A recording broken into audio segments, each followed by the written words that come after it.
December 3rd, 1944. The Hürtgen Forest, Germany. Cold. Bone cold. The kind of cold that settles into your joints and refuses to leave. The kind that makes metal burn your skin through gloves.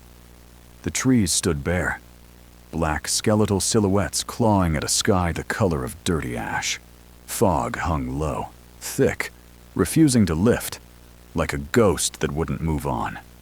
In the distance, artillery thumped, steady, rhythmic, like a giant's heartbeat echoing through the forest.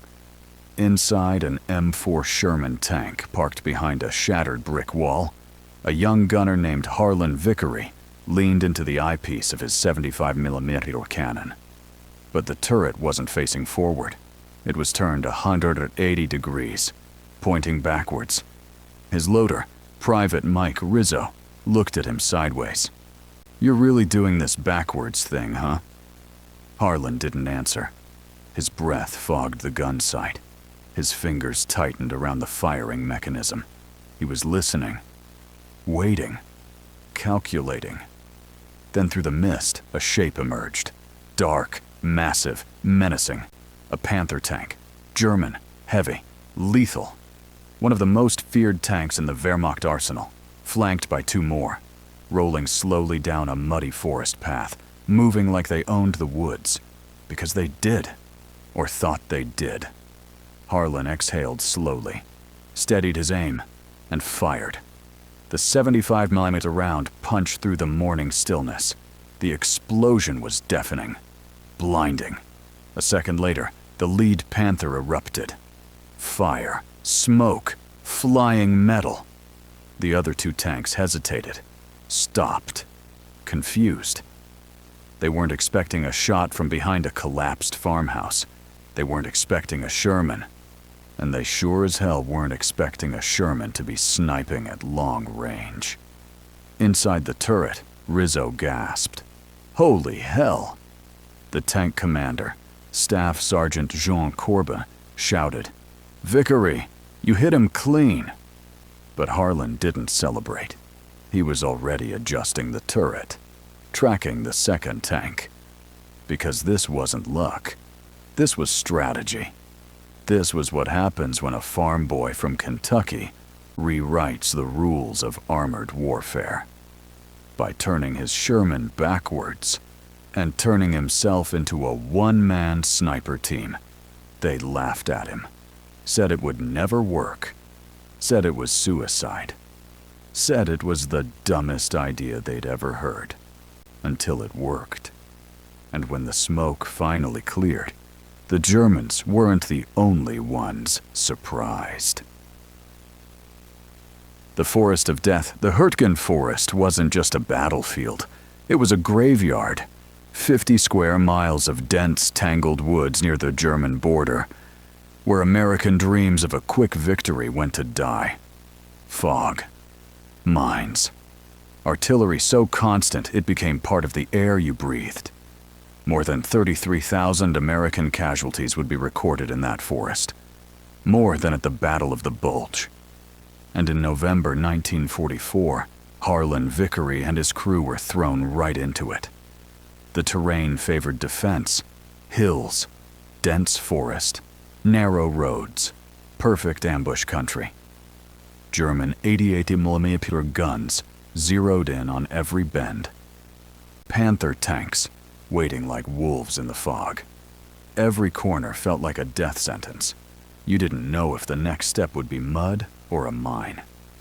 The M4 Sherman was America's main battle tank, more than 49,000 built, one of the most produced tanks in history.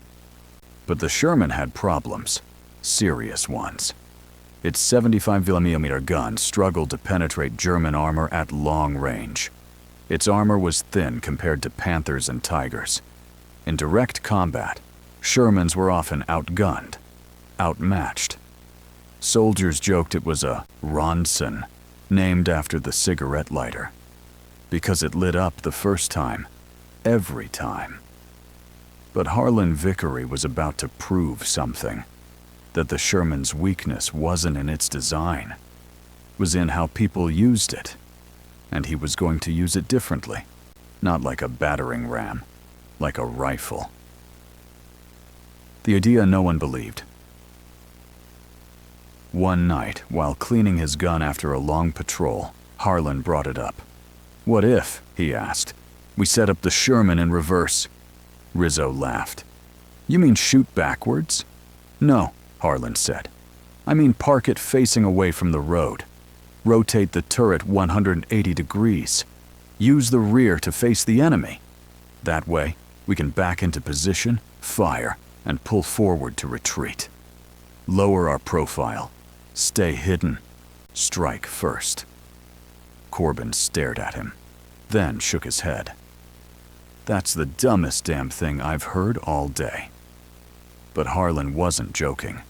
He was already planning how to make it work. He'd studied the terrain, calculated firing angles, measured distances, run the numbers in his head. He knew the 75mm gun could penetrate Panther armor at 500 yards, if you hit the right spot. The side plates, the turret ring, the weak points. And if you positioned correctly, hidden, angled, waiting, you could get that shot. Before they ever saw you. But no one believed him. They called it hillbilly logic. Said he was trying to fight tanks like a squirrel hunts deer, sitting still, waiting. Corbin made it clear. This isn't the kind of war where you sit back and aim pretty. You see a panther, you shoot fast, or you're dead faster. But Harlon didn't back down, because he'd done the math, and the math said it would work. He just needed one chance to prove it. The first test. That chance came in mid-November, near a village called Wassenach. A nearby Sherman crew had been ambushed, caught at close range by a Panzer IV. The turret was blown clean off, nothing left to bury. The next day, Harlon made his move. He convinced Rizzo to help him run a private test. They snuck out during a patrol, pulled back into a patch of trees overlooking a small field, the kind the Germans often use to reposition armor. Harlon rotated the turret backwards, adjusted elevation, and waited. Hours passed. Nothing. Just wind. Rain. The occasional crack of distant gunfire. Then movement. Not tanks. Just German motorcycles. Scouts. Harlon tracked them through the gun sight, followed their arc across the clearing. He didn't fire. Wasn't worth revealing position. But something clicked. The shot was there. He could have taken it. They returned to camp without incident. Corbin scolded him for deviating from orders. But Harlon knew what he'd seen. He knew it could work. The next day, everything changed. The shot that changed everything. A German tank, probably a lone Panther, was spotted harassing supply lines, firing from long distance, disappearing before American units could respond. Artillery couldn't pin it down. Air support wasn't available. Corbin, half joking, turned to Harlon. "You still think that squirrel tactic works?" Harlon nodded. "Then get up there and prove it." They gave him one shot, one chance. Harlon chose his position carefully. Near a clearing off the call trail, a narrow, muddy road used by both sides to reach the front. He reversed the Sherman into the brush, turret facing out, and waited. The fog rolled in. Thick. Visibility dropped to less than 100 yards. And then it happened. A Panther rolled into view, just the tip of its turret slicing through the fog, like a shark's fin. Harlon didn't wait for it to clear fully. He adjusted, took a breath, fired. The 75mm round screamed through the trees, struck true. The explosion lit up the fog like lightning. Flames shot upward. A German crewman scrambled out, trailing smoke, then another, then silence. The kill was confirmed. Long range. First shot. Turret backwards. No one laughed anymore. That one shot didn't just destroy a tank. It rewrote what a Sherman could be. And for Harlon Vickery, it was only the beginning. 'Cause he'd just proven something that would echo through the rest of the war. That sometimes, the best way forward is backwards. Who was Harlon Vickery? Before he became the gunner who stunned German tank columns in the Hürtgen Forest, Harlon Vickery was just another quiet kid from Whitley County, Kentucky. He wasn't tall, wasn't loud, didn't grow up around tanks, didn't even grow up around cars.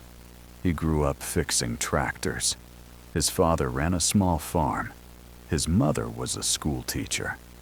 And like so many young men after Pearl Harbor, Harlon enlisted in the United States Army because it felt like the right thing to do.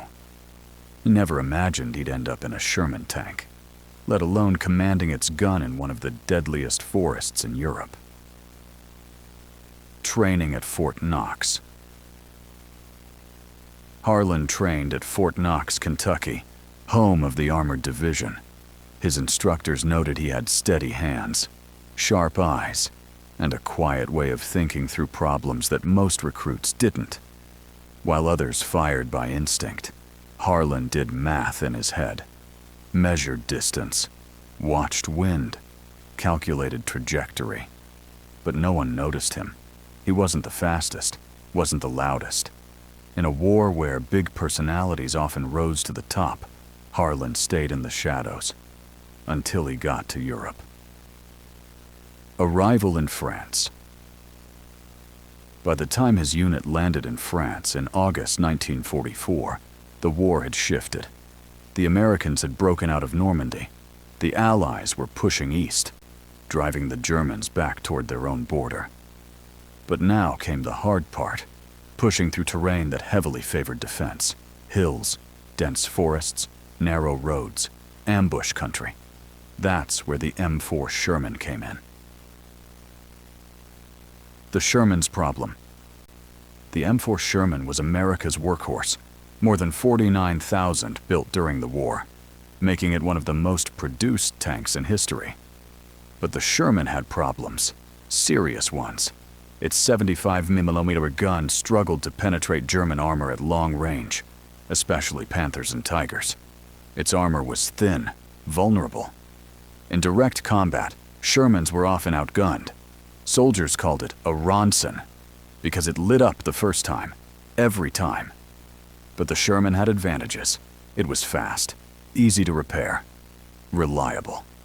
And when used smartly, especially in coordinated groups, it could overwhelm the enemy.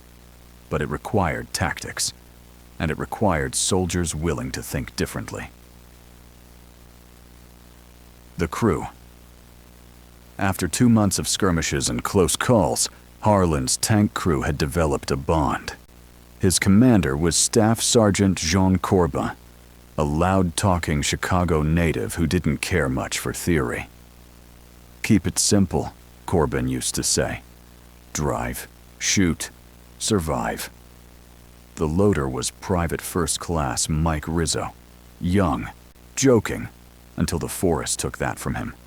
And then there was Harlon, the gunner, the quiet one, the thinker. He'd started carrying a notebook. Every engagement he'd sketch the terrain, note the angles, calculate firing solutions.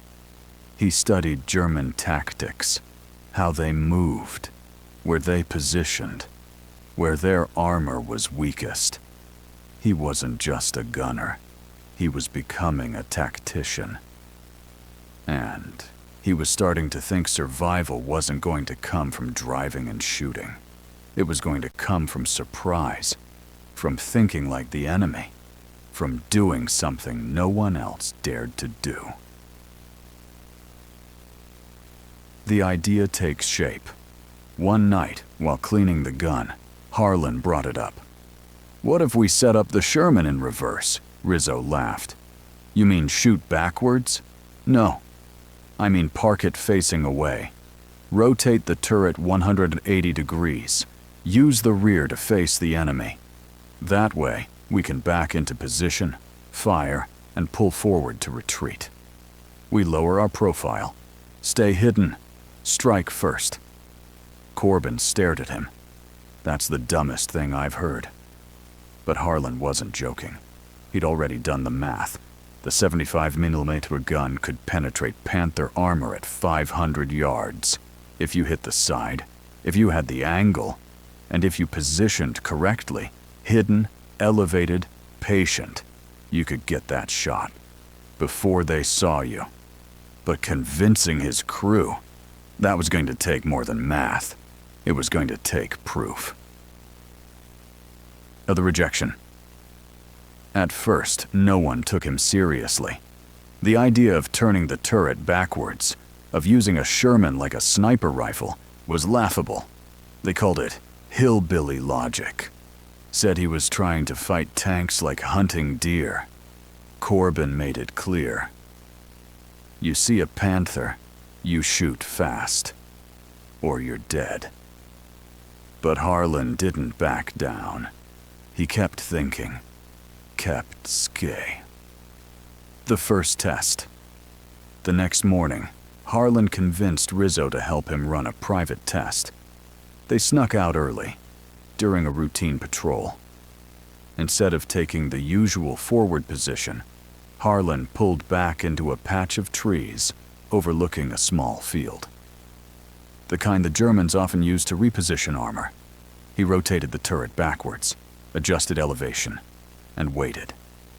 Nothing happened for hours, just wind, rain, the occasional crack of small arms fire in the distance. But then, movement. Not tanks, just a pair of German motorcycles. Scouts. Harlon tracked them through the gun sight, followed their lazy arc across the clearing. He didn't fire. Wasn't worth revealing position. But something clicked. The shot was there. Clean. Clear. He could have taken it. They returned to camp without incident. Corbin scolded him for deviating from orders. But Harlon didn't argue. He knew what he'd seen. Knew it could work. The next day, everything changed. The Lone Panther, a German tank, most likely a Lone Panther, was spotted near the ridge west of Schmidt.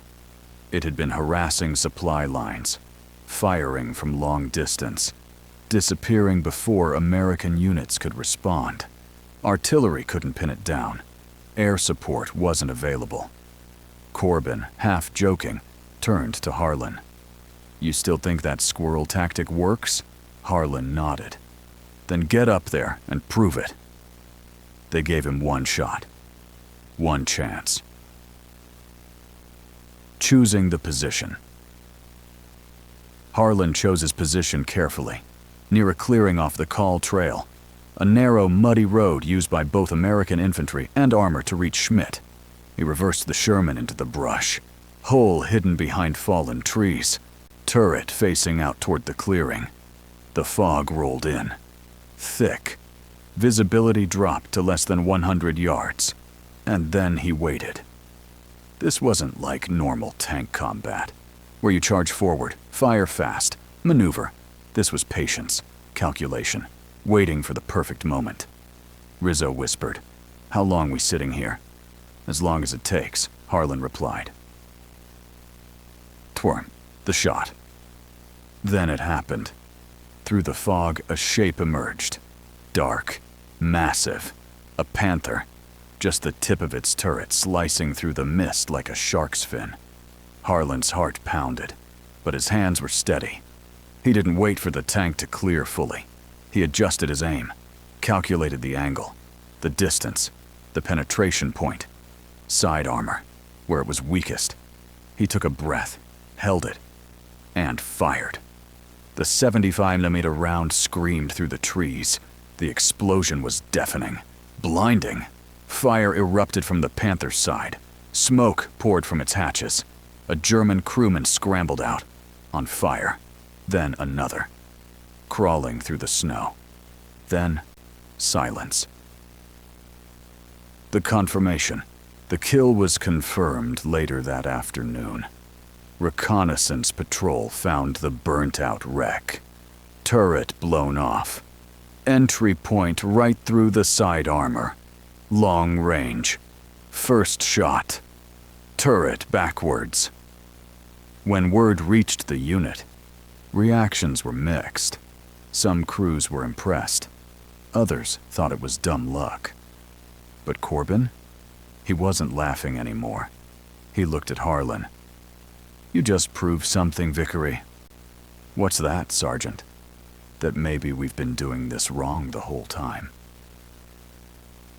The ripple effect. That one shot changed everything. Not just for Harlon's crew, but for the entire battalion. Because it proved something that no one had believed possible. That a Sherman, outgunned, out-armored, outmatched, could win against a Panther. If you were smart, if you were patient, if you were willing to fight differently. Corbin filed an after-action report describing Harlon's positioning and firing technique. "Unorthodox," he wrote, "but effective."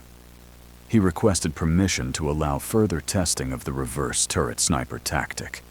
No reply came, no official approval. But no one told them to stop either.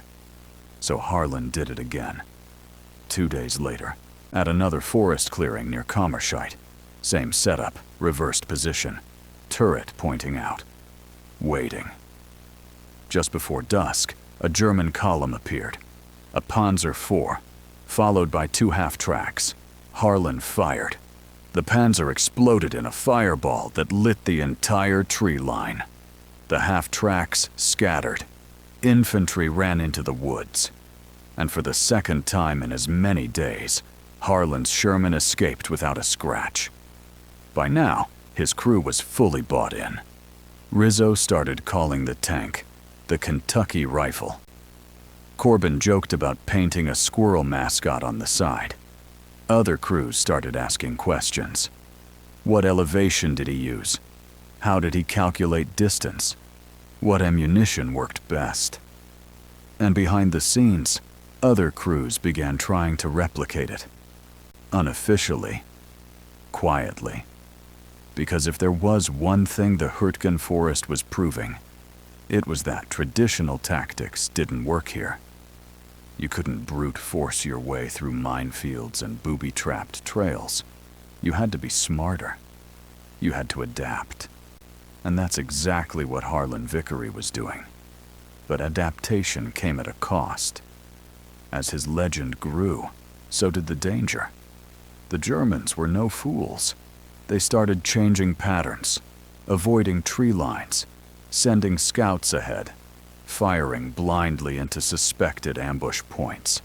One Panther even attempted a counter-sniper maneuver, firing high-explosive rounds into suspected American positions before entering an area. Harlon and his crew narrowly avoided death when a shell landed just 20 feet from their position, showering them in dirt and shrapnel. It shook them, but it didn't stop them. Because now they weren't just surviving. They were rewriting the playbook. And somewhere in the frozen hell of the Hürtgen Forest, Harlon Vickery, farm kid, math brain, quiet thinker, was becoming something the war had never seen before. An armored sniper. A myth with a name. And a turret pointed in the wrong direction. The Hürtgen Forest wasn't just a battlefield. It was a meat grinder, stretching across 50 square miles of dense, tangled woods near the German border, where American dreams of a quick victory went to die. Fog. Mines. Artillery so constant it became part of the air. More than 33,000 American casualties would be recorded in that forest, more than at the Battle of the Bulge. And in November 1944, Harlon Vickery and his crew were thrown right into the middle of it. The orders. Orders came down. Hold the call trail, push toward the town of Schmidt. It was a narrow road, little more than a muddy scar winding through ravines and hills. The enemy had the high ground, trees wired with booby traps. German 80mm guns zeroed in on every bend. And somewhere out there, Panthers and Jagdpanzers waited, like wolves in the fog. Every corner, Harlon would later write home, felt like a death sentence. You didn't know if the next step would be mud or a mine. Their Sherman C-113 was battered but operational. Corbin was tense, always checking maps. Rizzo stopped cracking jokes. And Harlon? He grew silent, focused. He wasn't afraid.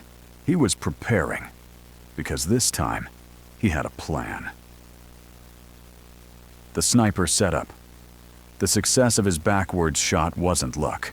He'd studied the terrain, calculated the shot, chosen his angle with intent. Now he wanted to push the tactic further. Not just one ambush, but a full sniper setup. His idea. Find a bottleneck.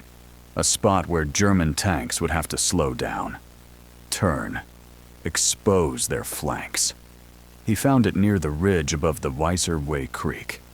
The terrain there dipped sharply, creating a natural funnel. To pass through, enemy armor would need to turn. Cross exposed ground. Harlon proposed setting up in a camouflaged position near the tree line. Turret reversed. Hull angled to protect their weaker rear armor. It wasn't standard doctrine. But it wasn't mutiny either. Corbin hesitated. This is a Sherman, Vickery, not a damn rifle on treads.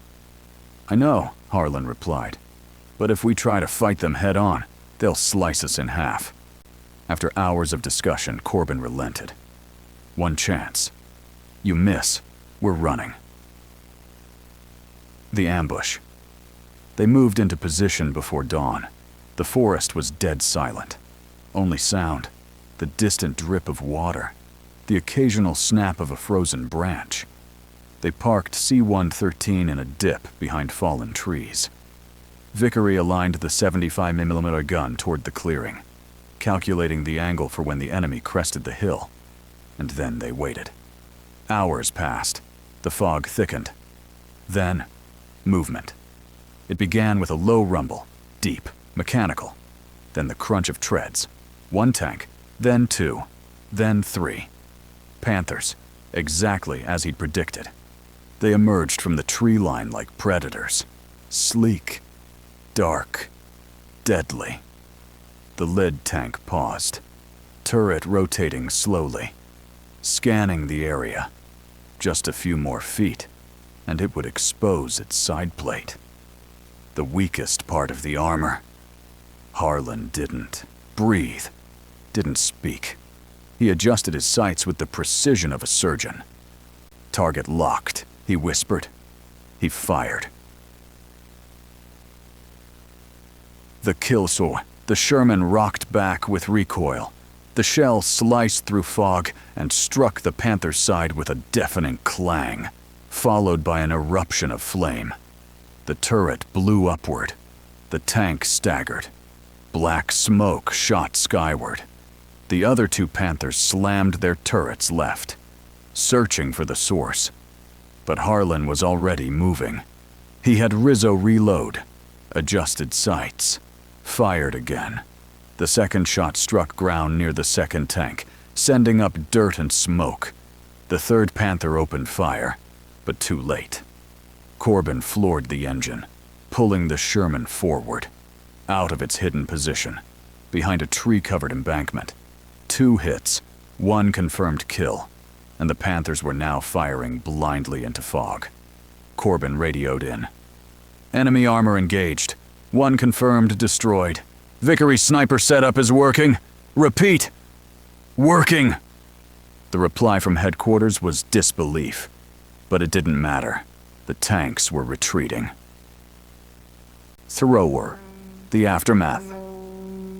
The shot that rang out through the fog didn't just destroy a Panther. It shattered the myth that Shermans couldn't win unless they swarmed. Because one man had just outgunned 3 enemies, using a tactic no manual ever taught.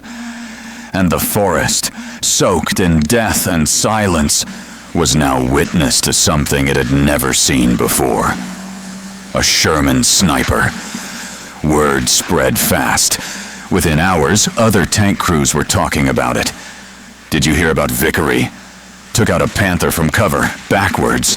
Most didn't believe it. Some said it was dumb luck. But by the next morning, the kill had been confirmed. Reconnaissance patrol found the burnt-out wreck. Turret blown clean off. Clean entry point right through the side armor. There was no denying it now. Harlon Vickery had done what few in the European theater had accomplished. He'd taken down a Panther with a 70mm Sherman from long range with a single shot. And he'd done it without ever being seen. Word spread faster than fog could settle.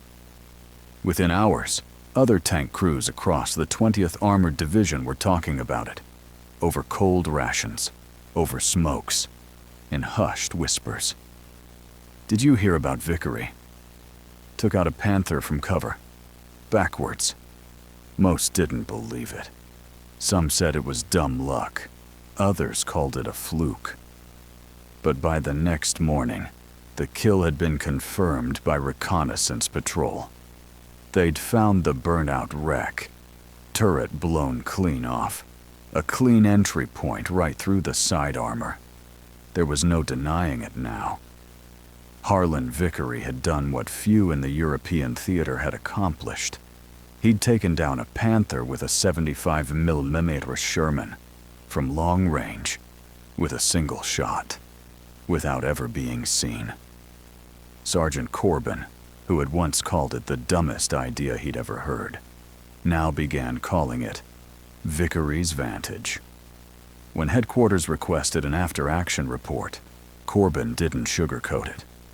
Private Vickery's positioning and firing technique are unorthodox, he wrote, but effective.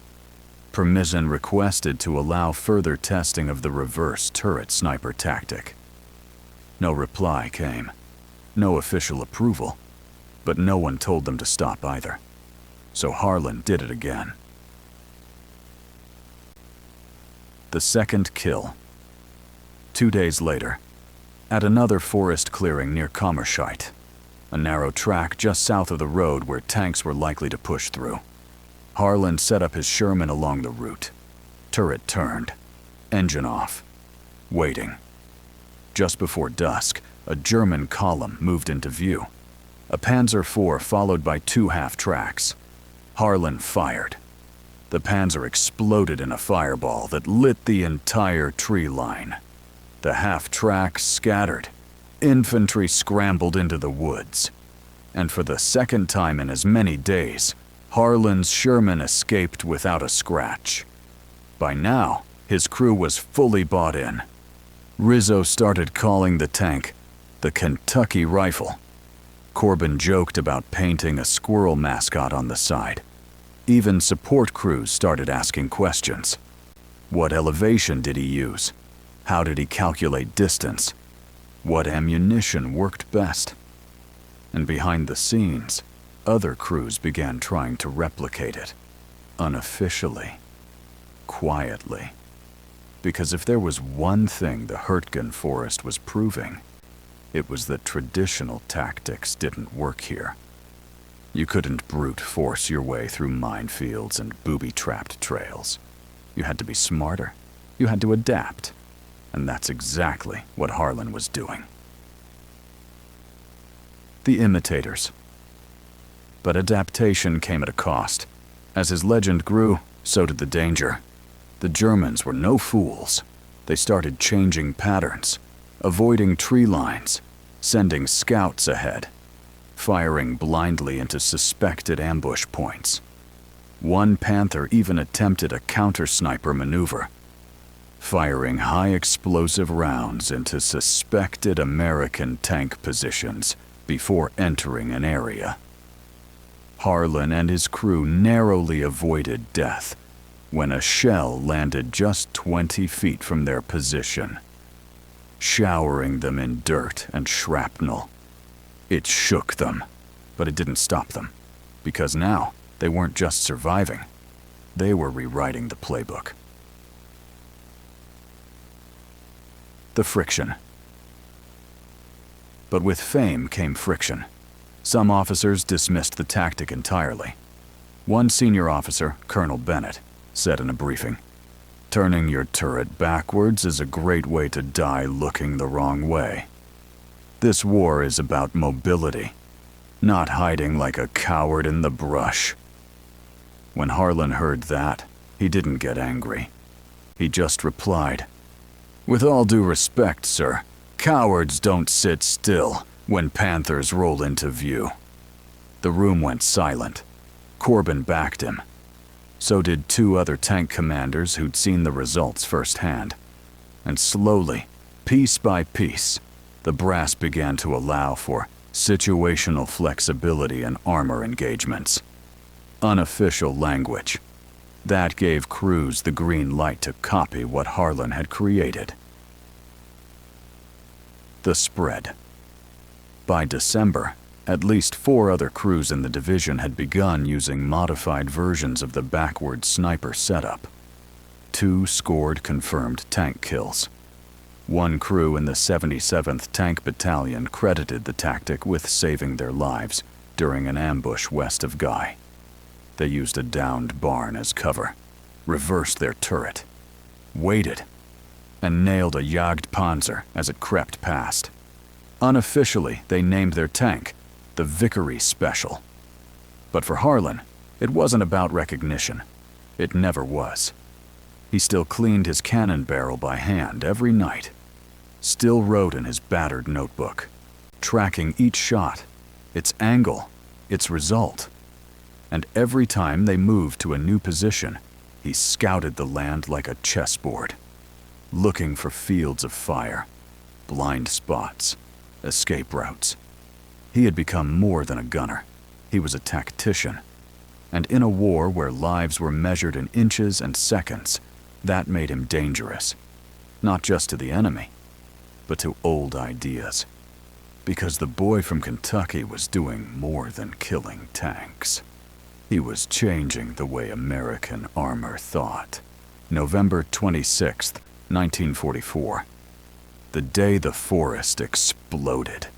The Germans, desperate to hold the line before the Allies reached the Roer River, launched a counteroffensive along the Kahl Trail into the villages of Kommerscheid and Schmidt. American infantry were being hammered, pinned down by dug-in machine guns, artillery, tree-bursting shells that rained shrapnel like snow. Panther tanks advanced through narrow, booby-trapped roads, supported by mortars and infantry. Harlon's unit was ordered to hold the southern edge of Kommerscheid. No backup, no air support, just a handful of Shermans, some scattered riflemen, and enough ammunition to last maybe a day. If you lose this ridge, they were told, we lose the whole line. The setup. At dawn, the fog returned, thicker than ever. Harlon set up his Sherman behind a low stone wall at the edge of the village, facing away from the main road. Again, the turret was reversed. Again, the crew questioned the setup. "Vickery," Corbin said quietly, "if they hit us, we've got nowhere to run." "We're not going to run," Harlon replied. "We're going to hit first." They went quiet. Each man took his position. Rizzo checked the rounds. 2 HVAPs loaded first, then standard armor piercing, then smoke. The ground shook. German Panthers rolled in. 3 of them, supported by infantry. Their formation was tight, efficient. They'd likely studied American tactics, expected frontal resistance, but they weren't expecting Harlon's backwards turret. Aimed from the flank. The engagement. The first tank crossed into view. Harlon adjusted for distance, 700 yards. The fog shifted just enough to give him a silhouette. He fired.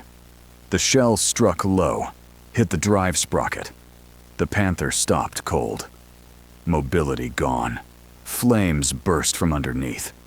But now the second tank opened fire. toward the direction of the blast. Debris flew. Trees shattered. The Sherman rocked as a shell detonated behind them.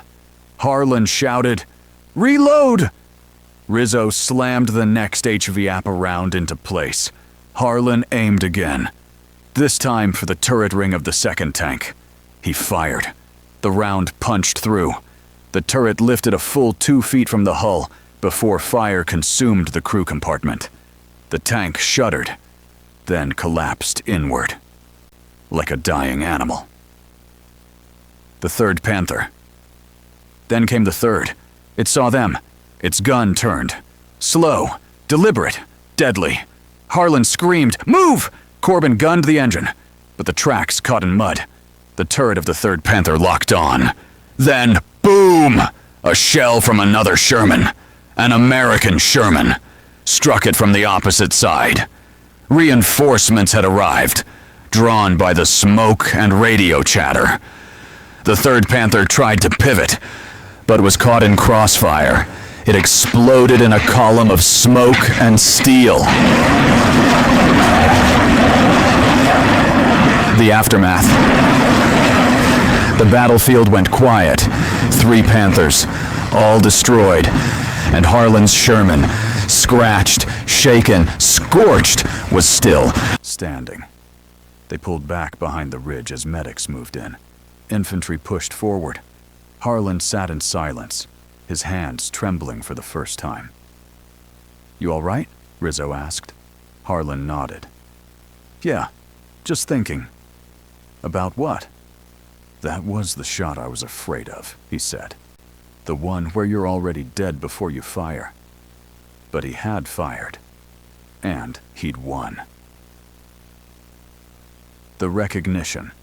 That day, officers began calling Harlon's tactics long gun doctrine.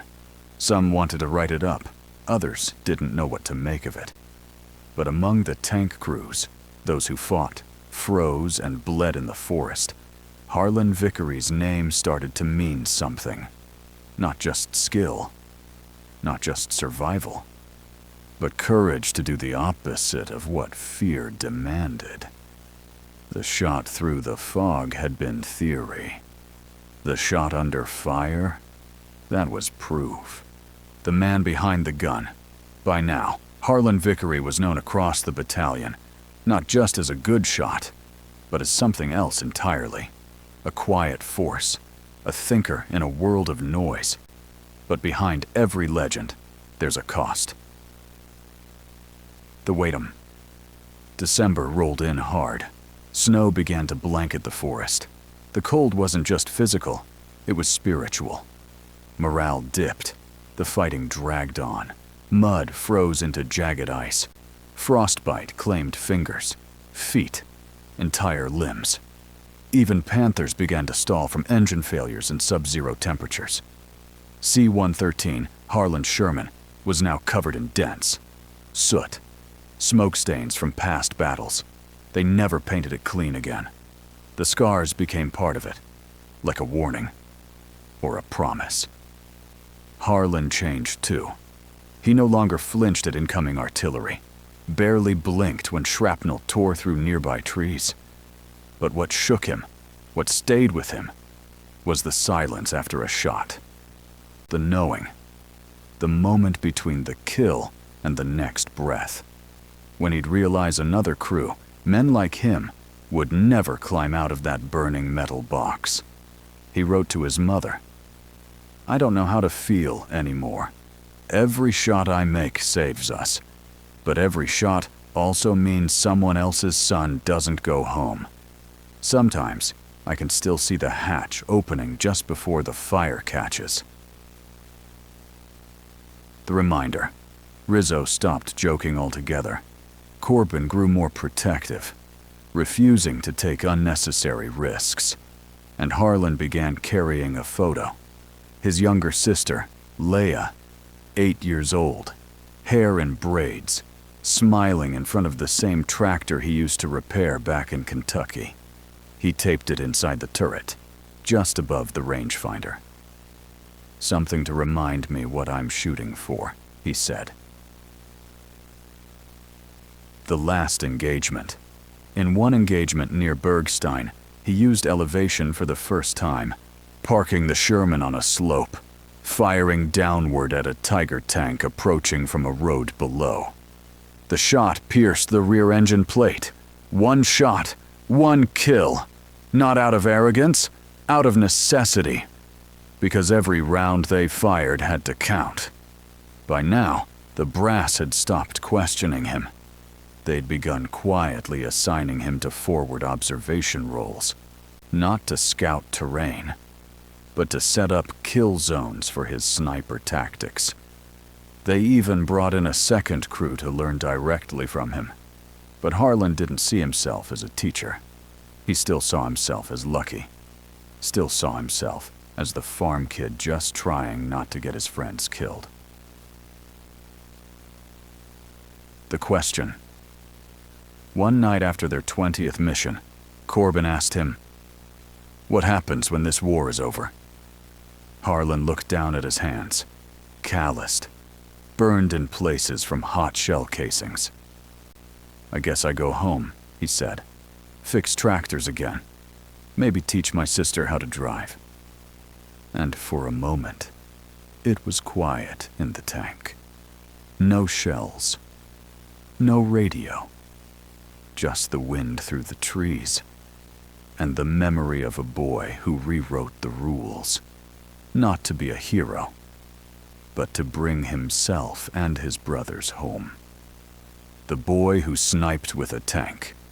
When the snow finally melted over the shattered branches of the Hürtgen Forest, it revealed more than shell craters and burnt-out tanks. It revealed the ghosts of a doctrine undone, torn not by firepower, but by thought. Among those ghosts was the legacy of one young man, Harlon Vickery. He didn't change the war with rank or command. He had no battalion under his name, no patented tactic, no battlefield named after him. But what he did have was something far rarer, a mind that refused to accept the way things had always been done. Furtor, the official silence. The official reports never used his name. They referenced innovative turret positioning, non-linear tank deployment, asymmetric armor utilization. But the crews who came back alive didn't care for language like that. They just said, "He showed us we could fight smarter." By early January 1945, Harlon's tactics had spread beyond rumor. Some commanders quietly instructed crews to scout like snipers, to treat terrain as cover, to fire not first, but best. And yet Harlon wasn't there to see it. Fortrum, the rotation. After a third near miss, a shell that killed the crew of the Sherman beside his, Harlon requested to be rotated out. Not because he was scared, but because he'd seen too many good men die, just inches away. He had proven what he came to prove, so they let him go. The homecoming. When he stepped off the train back in Kentucky in the spring of '45, no one saluted. No one cheered. His little sister ran up and hugged him. His father handed him a wrench. His mother set another plate at the table. And that, Harlon always said, was the best kind of welcome. The quiet life. He never built a career out of what he did. Never wrote a book. Never called himself a sniper. But if you drove by the Vickery place in the '60s, you might have seen an old war shell on the mantel. Polished, empty, harmless.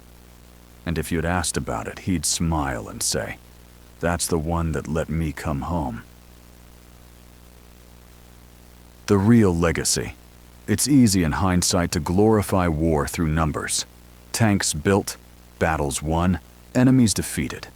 But stories like Harlon Vickery's remind us that war is not about volume. It's about decisions, micro-decisions, quiet, calculated risks made by men no one notices, until it's too late to forget them. Harlon didn't win through firepower. He won through refusal to accept the obvious. He asked a question nobody else had the courage or foolishness to ask, what if I turned the turret around? And in that question lived the seed of everything that followed. Lives saved. Minds changed. A new way of thinking born not from a textbook, but from the gut of a scared young man in a steel box. Maybe that's the real legacy of soldiers like him. Not the number of kills, but the number of lives that didn't have to die. Because one man decided to look at the battlefield backwards. The Backwards Revolution. December 3rd, 1944. The Hürtgen Forest. The fog. The cold. The impossible odds. And one farm boy from Kentucky who decided to turn his turret around. Harlon Vickery didn't invent a new weapon, didn't command a division, didn't win a medal. But he changed how American armor fought. Not through orders, through example. The question. He asked a question that seemed insane. What if we fight backwards? And in that question was a revolution. A challenge to every assumption, every doctrine, every rule that said, this is how it must be done. Because sometimes the best way forward is backwards. Trapania. His tactics spread, quietly, unofficially, from crew to crew, tank to tank. By the end of the war, dozens of Sherman crews had adopted variations of his sniper setup. Not because it was in the manual, but because it worked. And because one quiet gunner from Kentucky had proven that innovation doesn't need permission. It just needs courage. But Harlon never forgot the cost. The men who didn't come home. The fires he couldn't unsee. The silence after each shot. He carried that weight his whole life. Not with bitterness, but with understanding. That every victory has a price. And sometimes, the ones who pay it are the ones you're shooting at. The final lesson. When asked years later why he did it, why he risked everything on an untested tactic, Harlon gave the simplest answer. Because I couldn't stand watching my friends die the old way. And maybe that's the legacy. Not that he turned his turret backwards, but that he refused to accept death as inevitable, refused to follow orders when orders meant dying. He looked at the problem, did the math, made the choice, and saved lives because of it. One turret, one idea, one man.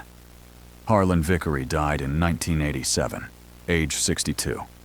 Quietly, at home in Kentucky. His obituary mentioned his farm, his family. One line about military service. But to those who study armor tactics, his name means something else. It means thinking differently, fighting smarter, refusing to accept that this is how it's always been done. The question for you. So here's the question. What backwards setup are you avoiding? What unconventional solution are you dismissing because it seems too strange, too risky, too different? Harlon Vickery proved that sometimes the impossible is just the untested. And sometimes survival depends on the courage to turn everything around. The Sherman that became a sniper. December 1944, the Hürtgen Forest, one M4 Sherman, one farm boy from Kentucky, and a turret pointed the wrong way. That changed everything. Not because it was the strongest weapon, but because it was used by the right mind. Harlon Vickery, the gunner who turned backwards and showed the world that sometimes the best way to win is to do exactly what no one expects. One turret, one idea, one revolution. The backward setup that destroyed everything. Not with firepower, but with thought. And that's the legacy that endures.